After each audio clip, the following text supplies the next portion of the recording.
우선 신영환 후보님께 약속을 좀 받아놔야 되겠습니다.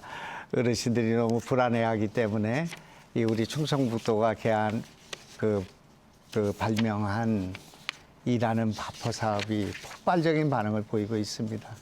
5천 명의 어르신들이 99세까지 일하고 있습니다. 장애인이 500명이 넘는 사람들이 이곳에 가서 처음으로 직장에 가서 15,000원을 받는 그런 일을 하고 있습니다. 그분들이 행복해하는 그 현장을 많이 보셨을 거라고 생각합니다.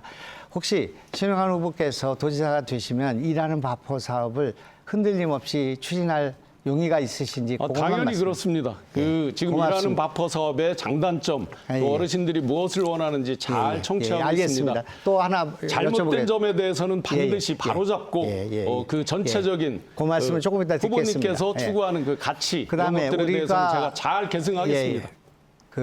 우리가 또 창안한 도시에 남는 근로자를 농촌에 투입하는 도시농부 정책이 큰 호응을 얻고 있습니다. 그러나 후보께서 도지사가 되면 일하는 도시농부 그리고 그것을 자영업에다 넣는 것 그리고 요양시설에 넣는 것 그리고 어린이집에 넣는 일하는 도시 근로자 이것 하나는 한 60만쯤 투입되고 있고 하나는 70만쯤 투입되고 있는 이 정책 일하는 복지 정책을 계승할 수 있는지. 네, 당연합니다.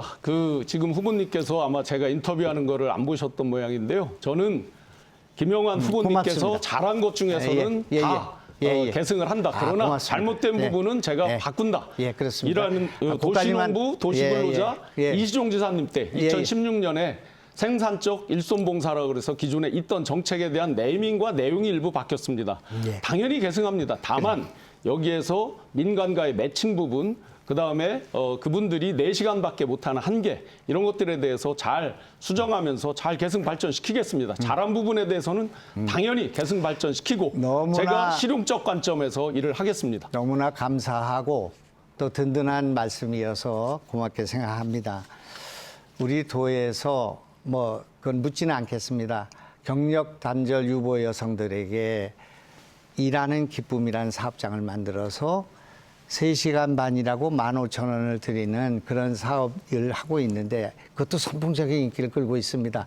아직 1,000명이 안 됩니다만은 이것이 계속 확장될 것인데 그것도 아마 동의하실 거라고 생각하고요. 한 가지만 더 물어보겠습니다.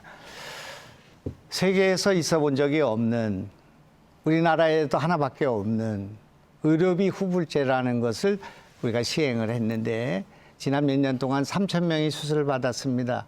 그런데 손실률이 1%밖에 되지 않아서 이재명 정부 하에서 이것을 300만 원씩 융자하던 것을 500만 원까지 확대해 주셨고 또 우리가 요청해서 간병비에도 쓸 수 있게 하고 또 그것을 산후 출산 조리비에도 쓸 수 있도록 했습니다. 그래서 혹시 후보가 되시면 지사가 되시면 의료비 후불제를 계속 발전시키고 유지시킬 것인지 하는 말씀을 좀 당연히 드려보십시오. 마찬가지입니다. 제가 실용적 관점이라고 말씀드렸습니다. 다만 한 가지 의료비 후불제에 지금 한 80여억 원까지 늘어났죠. 그랬는데 단점이 아쉬운 게 임플란트 쪽에 70%가 집행되고 있다는 거죠. 그 부분을 기왕이면 다변화해서 진짜 다른데 아픈데 예방적인 부분도 있고 다른데 아픈 데까지 다변화할 수 있게 지금 후보님께서 잘 만들어주신 정책을 좀 더 변화 발전시키도록 노력하겠습니다. 지금 지적은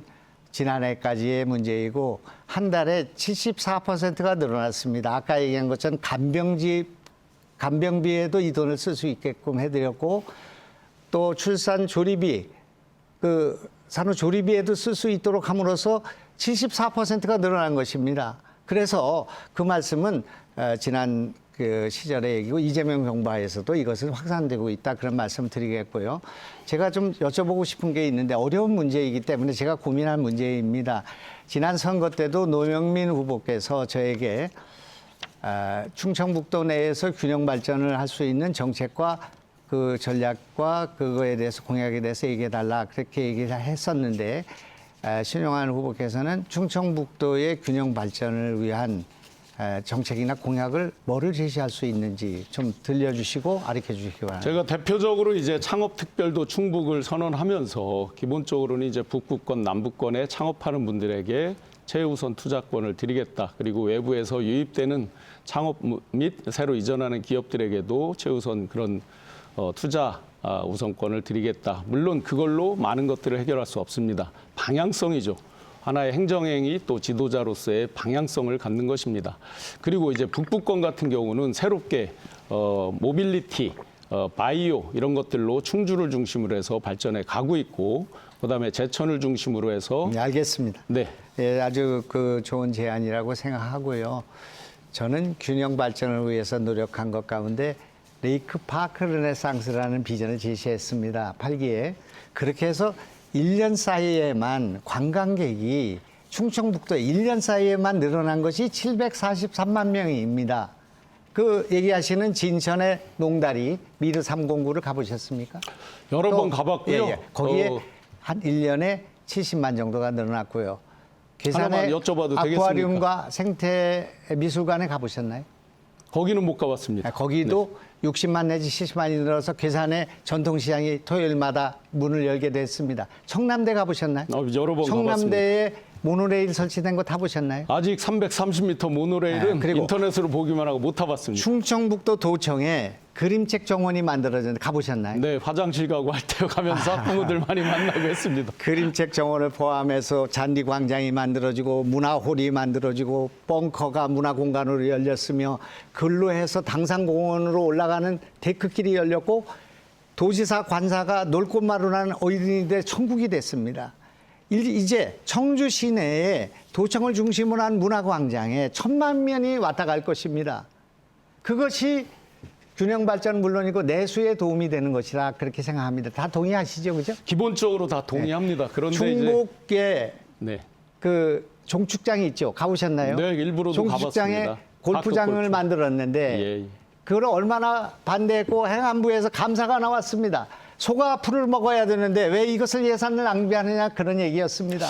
그러나 그 골프장을 명품으로 만들므로써 지금 이제 108호를 만들 것이고 앞으로 150호를 공약하고 있습니다만은 어르신들이 갖는 행복감은 이루 말할 수가 없습니다. 그죠? 그래서 예, 맞습니다. 네. 그 엊그제 그렇게 파크 골프 하시죠? 저기도 같이 간담회 네, 그래서 됐습니다. 제가 말씀드릴 것은 충북 곳곳의 농촌 지역에 관광 명소를 만들므로써 지금 강원도를 가지 않는다, 제주도를 가지 않는다, 충청도, 북도로 가자. 이것이 지금 열리고 있기 때문에 이런 정책은 앞으로 계속 이어서 하실 거죠? 제가 몇 가지 이제 당연히 실용적 관점에서 이어서 하는데 투입 대비 효율, 코스트 베너핏 이펙트라고 그러죠.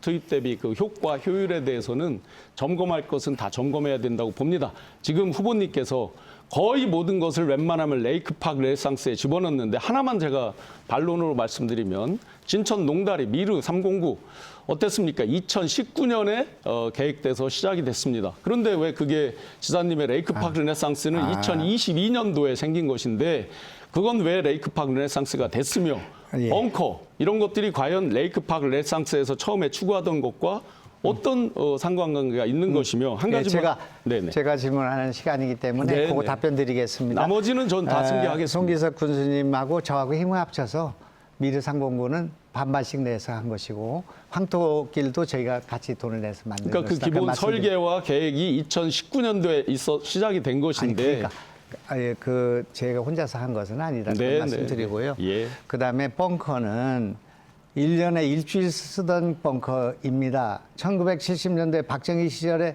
대통령 시절에 만든 벙커인데 1년에 한 번씩 을지훈련할 때 쓰던 이 벙커를 문화공간으로 열어서 지금 얼마나 다채로운 공간과 공연장으로 펼쳐지고 있습니까? 후보님 정말 죄송한데 그 벙커 행안부에서 위법 소지가 있다고 지적받으셨지 않았습니까? 그런 거 없습니다. 그게 다 통과해서 했고요. 그 서류에서 봤는데요. 그러니까 서류에서 있습니다. 안 된다고만 생각하고 한번 가보시기 바랍니다. 안 된다고가 아니라 그리고요. 불법이나 위법은 분명히 그거는 행정행위에서 하면 안 되는 거죠. 그래서 우리가 국토균형 발전을 위한 창의적인 노력과 정책이 없이 농촌을 살릴 수 없단 말입니다. 농업을 발전시키지 않고는 충북의 균형 발전이 어렵습니다. 그래서 충북형 스마트팜을 100군데를 만듭니다, 지금. 그래서 그중에 30군데가 거의 착수 단계에 있습니다. 20군데는 이미 예산이 나가고 있습니다. 그리고 양념 채소 스마트팜을 포함한 이런 농업을 살려야만 균형 발전을 이룰 수 있다 이렇게 생각합니다.